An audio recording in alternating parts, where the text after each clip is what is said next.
Muito obrigado. Obrigado, Laurentino. Olha, é um prazer realmente poder conversar com você depois de ter lido 2 dos seus livros por enquanto.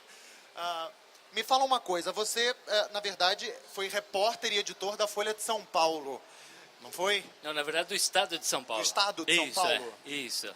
Eu trabalhei cerca de 31 anos em jornal e revista.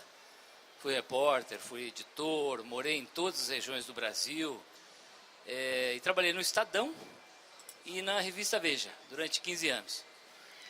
E aí, em 2007, ocorreu uma grande transformação na minha vida. A revista Veja tinha o projeto de fazer uma série de especiais sobre a história do Brasil, e um deles era sobre a vinda da família real portuguesa para o Rio de Janeiro. E eu fiquei encarregado de coordenar esse projeto na redação da revista. E o projeto, depois de algum tempo, foi cancelado. Mas eu tinha começado a pesquisar sobre o assunto. Tinha o Dom João, que era um príncipe regente que comia quantidades monumentais de franguinhos, não tomava banho, tinha medo de caranguejo, siris, trovões. A Carlota Joaquina, uma mulher pérfida, maquiavélica, rainha louca, Dona Maria I. E aí eu decidi fazer um projeto pessoal, lançar um livro-reportagem sobre esse tema, coincidindo com a chegada dos 200 anos, ou seja, a comemoração dos 200 anos. Eu lancei aqui na Bienal do Rio de Janeiro. E aí foi uma grande surpresa. Eu nunca imaginei que um livro de história do Brasil tivesse essa repercussão.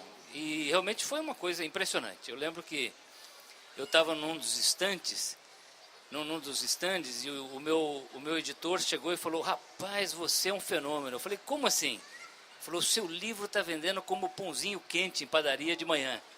E de fato, as pessoas chegavam, pegavam na pilha, iam para o caixa e tal. E aí a minha vida mudou completamente desde aquele momento. Eu deixei de ser jornalista de redação, assumi a minha vocação de jornalista, historiador, escritor. Fiz o livro 1808, fiz o livro 1889 e eu estou realmente muito feliz com isso que eu faço hoje. Então, na Bienal ontem e hoje, somadas, eu acho que já foram mais de 8 horas de autógrafo. Estou com a mão dolorida, mas muito feliz. Esse contato com o leitor é muito agradável, é muito bom. Você jamais imaginava, então, que seria esse grande sucesso, o primeiro livro, 1808, né? Não, eu não imaginava, porque o Brasil, infelizmente, ele tem um índice de leitura muito aquém do que nós gostaríamos, né? Se você descontar os livros didáticos, o Brasil lê menos de um exemplar per capita por ano, ou seja, o brasileiro, em média, não lê nenhum livro por ano. E aí, de repente, as pessoas estão lendo sobre a história do Brasil. Eu acho que é uma coisa impressionante. Eu acho que tem 2 fenômenos combinados aí. Um é a linguagem desse livro, que é uma linguagem jornalística, acessível para um leitor não habituado a ler sobre esse tema. Então, por isso que eu uso essas linguagens provocativas na capa, né? Como uma rainha louca, um príncipe medroso e uma corte corrupta enganaram Napoleão e mudaram a história de Portugal. Ou, no caso aqui do novo 1889... como um imperador cansado, um marechal vaidoso e um professor injustiçado contribuíram para o fim da monarquia e a proclamação da República no Brasil. O que eu estou fazendo? Eu estou lançando uma isca para o meu leitor. É como se eu estivesse pescando leitores, né? Ou seja, olha, venha estudar um pouco de história do Brasil, que você também vai se divertir um pouco. Você vai encontrar coisas interessantes. Você vai entender melhor o país em que você vive, mas vai também se divertir, tem personagens, casos curiosos. Então, acho que essa é a primeira razão. A segunda é uma circunstância inédita na nossa história. O Brasil está vivendo quase 30 anos de democracia, sem ruptura. É a primeira vez em que isso acontece. Nunca antes, tantos brasileiros foram chamados a participar da construção nacional por tanto tempo, de forma coletiva, sem ruptura. E nesse ambiente, se tem uma coisa importante que nós precisamos fazer, é estudar a história. Porque a história, ela é uma ferramenta de construção de identidade. É você olhando a história que você consegue entender quem você é, de onde você veio, quais são as suas características, as suas raízes. Então, é só estudando história que você entende o Brasil de hoje.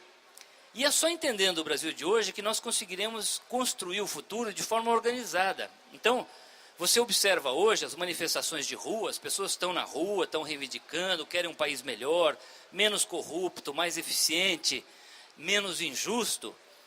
Mas as manifestações, elas estão um pouco caóticas, sem rumo.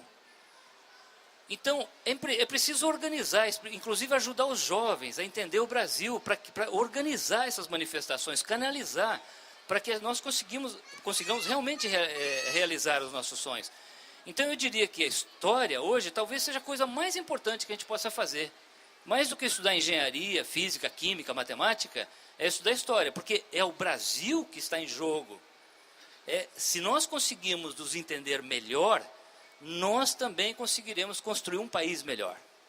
Existe uma trilogia, 1808, 1822 e 1889, e para quem não leu nenhum dos 3 livros, é necessário começar pelo 1808 e ir andando, ou você acredita que eles, em cada uma das histórias que eles contam, eles conseguem ter um começo, meio e fim, e dessa maneira fazem o leitor pensar em um caminho diferente? Não, essa é uma obra que você pode começar por qualquer livro. É meio como o Jogo da Amarelinha, do Cortázar, né? Que é um livro que você pode ler os capítulos na ordem que você quiser. Claro que aqui tem uma sequência cronológica. 1808, que é o ano que chega a família real portuguesa para o Brasil, encontra uma colônia analfabeta, dominada pela escravidão, pelo latifúndio, pela concentração da riqueza, sem jornais, sem livros, sem manufaturas. E o Dom João, como está fugindo do Napoleão Bonaparte, para governar o Império Colonial Português a partir do Rio de Janeiro, ele precisa mudar o Brasil. Então ele começa uma transformação tão acelerada, tão profunda, que o resultado óbvio e inevitável é 1822, a independência. E aí o Brasil se torna uma flor exótica na América, né? Usando um termo dos historiadores, ou seja, uma monarquia cercada de repúblicas por todos os lados durante 67 anos. O ano passado eu morei nos Estados Unidos, e aí quando eu contava que nós tivemos na América um rei, Dom João VI, e 2 imperadores, Dom Pedro I e Dom Pedro II, as pessoas achavam que eu estava brincando. Porque realmente é uma situação muito curiosa, uma monarquia. Mas essa monarquia tem uma razão de ser, ou seja, é um projeto do José Bonifácio de Andrade Silva, né? Ou seja, ele percebe que nesse país, com muita divergência, rivalidade regional, com muitas realidades culturais e regionais, dominado pelo latifúndio, pela escravidão, pelo analfabetismo, a única forma de manter o Brasil unido, o território integrado, era monarquia constitucional com um centro de união e poder no Rio de Janeiro, que era o imperador Pedro I. Então, o Brasil, ele se torna uma república, basicamente, se torna uma monarquia, basicamente para evitar o esfacelamento do território numa guerra civil republicana, mas também um medo maior, que era uma possível guerra étnica entre escravos e brancos. Então, a monarquia ela é a solução do momento para a elite agrária, que poderia perder muito, caso a via fosse republicana na independência. E aí vem a república, ou seja, a república ela é como uma represa que vai enchendo. O século XIX é um século de grande transformação. Então essas mudanças, essas ideias que chegam da Europa, do século XIX, dos Estados Unidos, elas vão afetando a forma como os brasileiros pensam. E a república chega. Agora, é uma república que vem por um golpe militar, ela está descolada das ruas. Mas você pode começar qualquer livro sem problema nenhum. Até porque em cada livro eu faço um refresca-memória dos eventos anteriores, né? Por que você foi para os Estados Unidos para escrever 1889? Ou uma coisa não tem nada a ver com a outra, foi simplesmente um acaso? Eu fui por 3 razões. A primeira é que a minha mulher foi estudar lá. Aí eu sou companheiro, fui junto. A segunda é que é muito interessante, às vezes você para escrever, estudar sobre um assunto, especialmente o Brasil, você se afastar um pouco. É curioso, você se afastar um pouco do seu objeto de estudo, dar uma perspectiva diferente. Eu fiz isso, foi um período muito bom. E além disso, tem coisas interessantes nos Estados Unidos a respeito da história do Brasil. O Brasil hoje, eu diria até que o Brasil está um pouco inflacionado lá fora. Você pega um motorista de táxi em Chicago, em Boston, ele fala, agora o Brasil é a bola da vez, vocês são um país emergente e tal. Aí você chega aqui de volta e percebe que não é bem assim. Mas existe sim uma grande curiosidade a respeito do Brasil lá fora. Isso se reflete em estudos acadêmicos. Tem vários centros de estudos, muita dissertação de mestrado, tese de doutorado, gente estudando o Brasil. Isso está disponível lá. E tem um centro de estudos importante em Washington, que é a Biblioteca Oliveira Lima, na Universidade Católica das Américas. É um centro de estudos brasileiros, tem mais de 40 mil documentos. Então eu também frequentei esses lugares, fui à Biblioteca do Congresso Americano e voltei com o livro praticamente pronto em dezembro do ano passado. 1808, 1822, 1889, a pergunta que todo mundo sempre faz para você, qual é o próximo número que você vai colocar aqui para gente? Eu não sei, viu? Essa é uma angústia do autor, né? Porque você mal lançou um livro, o leitor já está perguntando, e o próximo? Mas eu não sei, eu não faço ideia. É assim, olha, tem quase uma certeza, é quase, você vê que eu faço uma ressalva, né? Esse provavelmente é o último livro com data na capa. Eu acho que se eu repetir essa fórmula, ela se banaliza, ela fica previsível e talvez até ela perca substância. Se eu começar a fazer 1500, 1930, 1964. Acaba sendo um século completo. Eu acho que aqui tem uma trilogia, essas datas são as datas que marcam a construção do Estado brasileiro durante o século XIX. Então é como se fosse uma obra em 3 volumes. Mas eu quero continuar escrevendo sobre a história do Brasil. Alguns temas me fascinam mais do que os outros. Por exemplo, eu citei agora há pouco esses conflitos da Era da Regência, que vai entre 1831, o ano da abdicação do Dom Pedro, até a maioridade de Dom Pedro II, em 1840.